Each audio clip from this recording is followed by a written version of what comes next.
Hey, and thanks for joining this quick video on how to manage your client profiles through TimeTap. So in this video, we're going to go through actually finding your clients and then going into their profiles, managing them from within there, and all the things you can do within that. So right now I'm on a test account and I'm looking at my client list. So I see all of my clients there.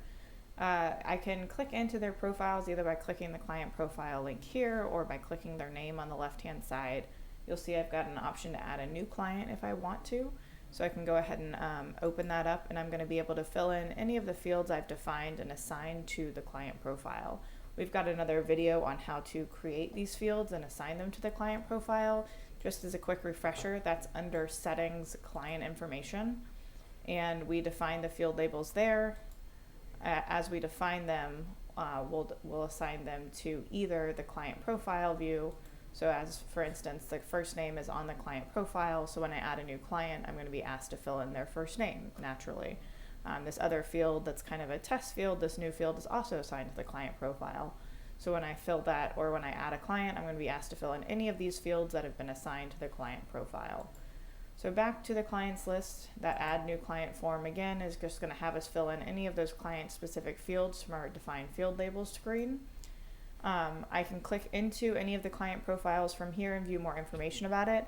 Let's quickly talk about the tools you have from here. As you can see, I've got a few Addy Kapoors on this account. They're all kind of duplicates. So if I've got duplicate clients and I want to condense them into one profile, I can merge those client records.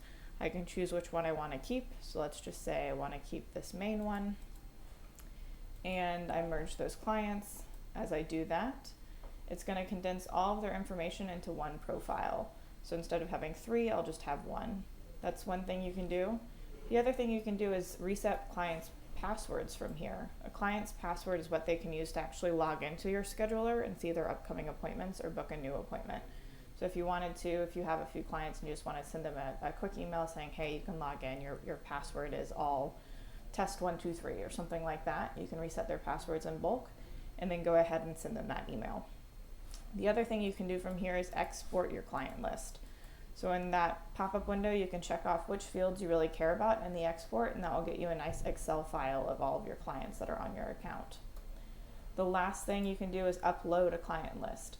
So if you've got a CSV file, or an XLS or an SLXS, any kind of Excel spreadsheet file, and you want to upload it to here, you can go ahead and add that, upload that file, or use the upload client list feature and choose the file, upload it, and then map your fields to match those TimeTap fields you defined that we looked at.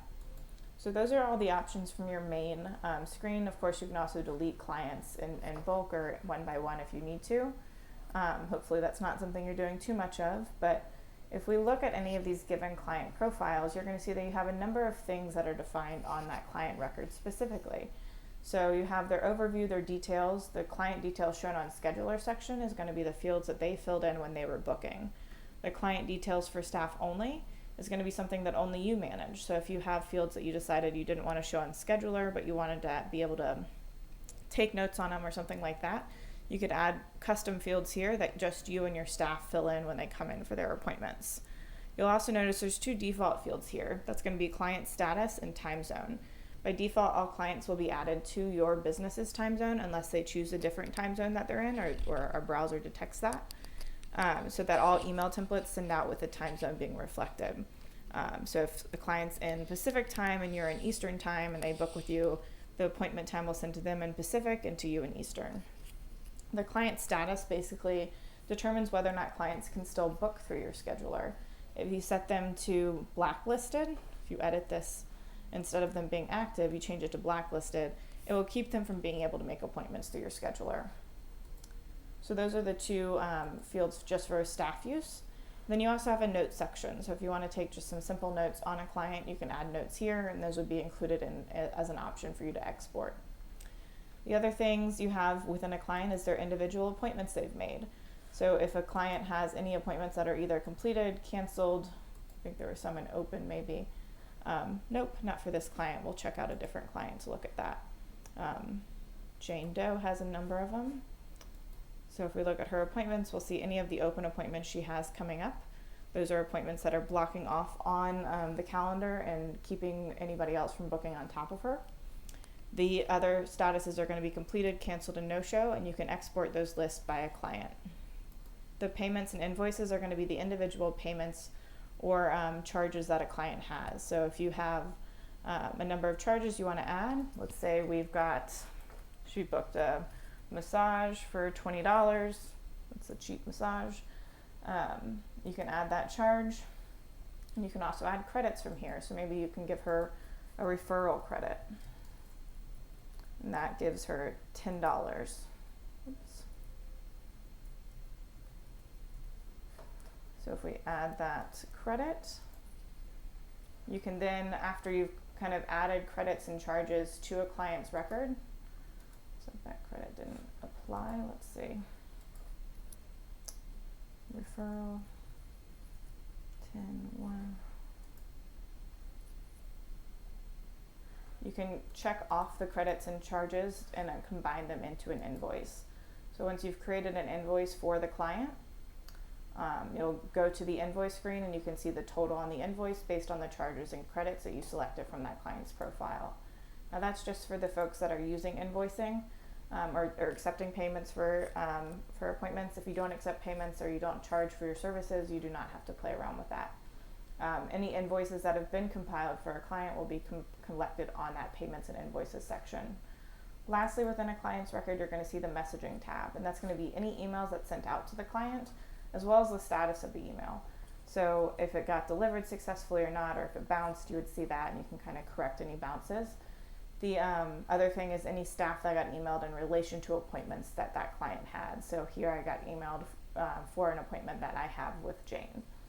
Those are all the things you can do from within the client's profile. From here, as we were talking about earlier, you can change the password just for that individual client, and that's going to determine whether or what the password is for the client to log in. So if I was to change Jane's password, we'll just set it to test for now. And I went to the scheduler itself to try to log in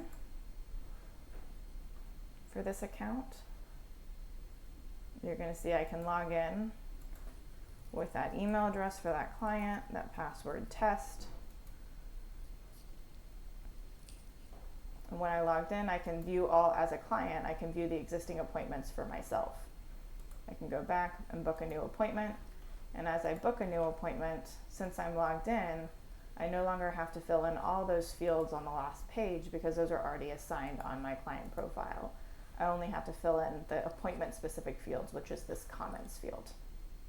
Hope that helps. If you have any questions on how to manage your clients or use the client profile views, reach out to our support team and we'd be happy to set up an onboarding call with you to get you more familiar with it.